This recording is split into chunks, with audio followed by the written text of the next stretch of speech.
इसके लिए इन प्रश्नों में भाषा संबंधी कोई समानता नहीं होती है। उत्तरदाता से सुझाव मांगे जाते हैं और ऐसे प्रश्नों के लिए इनके उत्तर लंबे होते हैं। जैसे हमने पूछा कि जाति प्रथा की समाप्ति के क्या कारण हैं। अब आप अपने विचार देंगे इसमें, तो या मैं बोलूँ अंतर जाति विवाह को अच्छा क्यों नहीं माना जाता है, तो इसके संबंध में आप अपने सुझाव दीजिए। तो आप सुझाव 2, 3, 4, 5 लाइन में भी दे सकते हैं, आधे प्रश्न में भी उदाहरण से दे सकते हैं। तो इसलिए थोड़े से ये लंबे उत्तर वाले प्रश्न होते हैं। दूसरा है संयोजित प्रश्न, संयोजित स्ट्रक्चर्ड क्वेश्चन। संयोजित प्रश्नों के संभावित उत्तरों को एक क्रम में प्रश्न के सामने लिख दिया जाता है और उत्तरदाता को जो संभावित उत्तर दिए हैं केवल उन्हीं में से उसको क्या करना पड़ता है, उन उत्तरों को छांटना होता है। ठीक है, उत्तरदाता को उन्हीं में से एक उत्तर को चुनना होता है। इन संयोजित प्रश्नों का उत्तर एक वाक्य अथवा निश्चित संख्या के वाक्यों में ही होता है। इसका उदाहरण मैं आपको बताऊं, जैसे आपके परिवार के कितने सदस्य शिक्षित हैं? 1, 2, 3, 4, है ना। अब आप बता सकते हैं कि कितने हैं।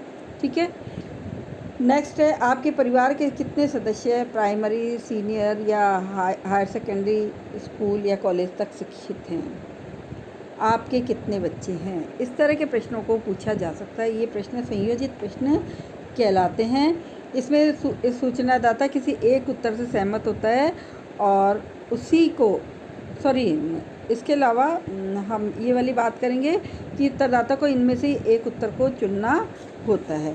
ठीक है, तीसरे प्रकार के प्रश्न जिनकी चर्चा हम कर रहे हैं वो है दोहरे प्रश्न। दोहरे प्रश्नों के 2 संभावित उत्तर हो सकते हैं और दोनों ही उत्तरों में सहमति लगती है। उस सूचनादाता किसी एक उत्तर से सहमत होता है, उसी को सही मानकर शेष को काट देता है। इनमें प्रश्न का एक उत्तर सकारात्मक तथा दूसरा नकारात्मक उत्तर होता है। ठीक है, इन प्रश्नों के उत्तरों को भी सारणीय सरलता से हो जाता है। इस प्रकार के प्रश्न पूछे जा सकते हैं और जैसे प्रश्न का उदाहरण हम दे सकते हैं, आप धूम्रपान को कैसा समझते हैं, अच्छा अथवा बुरा? ठीक है, तो इसमें आपको राय देनी नहीं है, उत्तर पहले से दिए हुए हैं। उन्हीं उत्तरों में से हम क्या करते हैं, छांट देते हैं। ठीक है, नेक्स्ट है बहुवैकल्पिक प्रश्न। बहुवैकल्पिक प्रश्नों की जहाँ तक बात आती है, इसमें हम बताएंगे कि इन प्रश्नों को कैफेटेरिया प्रश्न भी कहा जाता है। अर्थात इन प्रश्नों के आगे कई सारे संभावित उत्तर होते हैं। उत्तरदाता अपनी सहमति से एक या एक से अधिक उत्तर कभी कभी छांट लेता है, इसलिए इनको वैकल्पिक प्रश्नों के संभावित उत्तरों को सावधानीपूर्वक लिखा जाता है। जैसे 3-4 विकल्प दे दिए, उसके बाद हो सकता है उत्तरदाता के मस्तिष्क में कोई और अन्य विकल्प भी आ रहा हो, तो हम उसको कहते हैं या अन्य कोई। ठीक है, ये जोड़ दिया जाता है। फिर जैसे छुट्टियाँ, आपको कौन सी नौकरी पसंद है? अध्यापक, इंजीनियर, डॉक्टर, वकील या व्यवसायी, है ना, इस तरह से, या अन्य कोई। तो इसमें आप उसको स्वतंत्रता भी मिल जाती है उत्तर लिखने की और उसको दिमाग भी ज़्यादा नहीं लगाना पड़ता। ठीक है, नेक्स्ट है निर्देशक प्रश्न। इन प्रश्नों के उत्तरों में उत्तरदाता को निश्चित उत्तर प्रदान करने की ओर संकेत किया जाता है।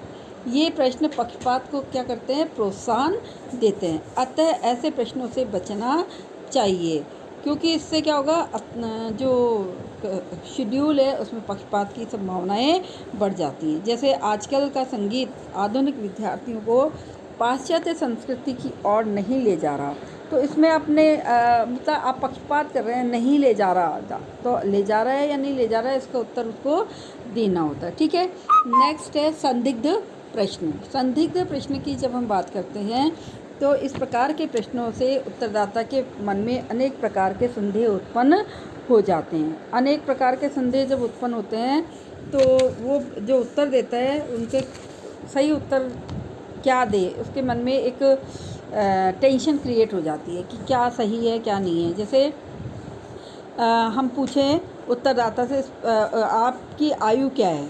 आयु कब की है, वर्तमान आयु पूछ रहे हैं, कैसे पूछ रहे हैं, इसका मन में एक इसमें सही सही उम्र बताएं या संभावित उम्र। जैसे एक तो बोलें कि मैं 45 साल 6 महीने 3 दिन 8 घंटे का हूँ, तो ऐसे प्रश्न, तो या लगभग 45 साल का हूँ, तो इस तरह के प्रश्नों को दोहरे प्रश्न, संदिग्ध प्रश्न कहा जाता है। फिर नेक्स्ट है अनिश्चित प्रश्न। अनिश्चित प्रश्न जो है ऐसे प्रश्न हैं जिनका कोई निश्चित उत्तर नहीं होता है, इसलिए इनको अनिश्चित प्रश्न कहते हैं। जैसे क्या आप पूर्ण स्वस्थ है? पूर्ण स्वस्थ कोई हो ही नहीं सकता, कुछ ना कुछ तो चलता ही रहता है, इसलिए ऐसे प्रश्न को हम ऐसे प्रश्नों को हम संदिग्ध प्रश्न की श्रेणी में लेते हैं, अनिश्चित प्रश्न की श्रेणी में लेते हैं। नेक्स्ट है श्रेणीबद्ध प्रश्न। जब उत्तरदाता को किसी प्रश्न के दिए हुए संभावित उत्तरों में से क्रमबद्ध उत्तर देना होता है कि इसको प्रायोरिटी बेसिस पे चुनें आप, तो इसको कहते हैं हम श्रेणीबद्ध प्रश्न। सम्मिलित करने योग्य प्रश्नों की जब हम बात करते हैं तो अनुसूची में किस प्रकार के प्रश्नों को सम्मिलित किया जाना चाहिए। अब ये अध्ययन की प्रकृति पर निर्भर करता है कि हमें किस तरह के प्रश्न पूछने चाहिए और किस तरह के प्रश्नों को नहीं पूछना चाहिए, और पूछे तो किस तरह के प्रश्न पूछे जाएं, इस तरह की बात हम करते हैं। और इसके बाद हम कहेंगे जैसे केवल अध्ययन समस्या से प्रत्यक्ष संबंधित प्रश्नों को ही सम्मिलित किया जाना चाहिए। दूसरा है उन प्रश्नों को सम्मिलित करना चाहिए जो उत्तर स्पष्टता या शुद्ध रूप से मिल सके। नेक्स्ट है उन प्रश्नों को चुना जाना चाहिए जिनकी सारणी आसानी से बनाई जा सके। तुलनात्मक सूचनाओं से संबंधित प्रश्न पूछे जा सकते हैं। केवल ऐसे ही प्रश्न पूछे जाएं जिनके उत्तरों की अधिकांश साक्षात्कारकर्ताओं से प्राप्ति की संभावना हो सके, मतलब ज़्यादा से ज़्यादा उत्तर प्राप्त हो सके। ठीक है, तो इस तरह से ये प्रश्न एक दूसरे से रिलेटेड होने चाहिए, एक दूसरे के पूरक होने चाहिए। पहले एक क्वेश्चन और उसी का सब्स्टिट्यूट दूसरे पूछा जाना चाहिए। ऐसे प्रश्नों को नहीं पूछना चाहिए जो अनपढ़ उत्तरदाता नहीं दे सके। ठीक है, और ऐसे प्रश्न पूछे जाने चाहिए जो व्यक्तिगत जीवन से संबंधित ना हो, अपक्षपातपूर्ण भी ना हो। तो इस तरह से हमने देखा कि ये सारे विशेषताएं एक उसमें होनी चाहिए। इसके बाद कुछ बात और एक कम करेंगे, बहिष्कार योग्य कौन कौन से प्रश्न हैं। जैसे अधिक लंबे और जटिल प्रश्न, संदेहपूर्ण प्रश्नों को नहीं पूछा जाना चाहिए। अनावश्यक और विषय से संबंधित जो नहीं है उन प्रश्नों को नहीं पूछा जाना चाहिए। अस्पष्ट निर्देशक प्रश्नों को अनुसूची में सम्मिलित नहीं किया जाना चाहिए। द्विअर्थक प्रश्नों को नहीं पूछा जाना चाहिए। और इसके साथ ही साथ लास्ट में हम कहेंगे यथासंभव विचार संबंधी प्रश्नों को नहीं पूछा जाना चाहिए, क्योंकि विषय में विचार अलग अलग भी आ सकते हैं। ठीक है, सूचनादाता से गोपनीयता वाले प्रश्नों को नहीं पूछना चाहिए।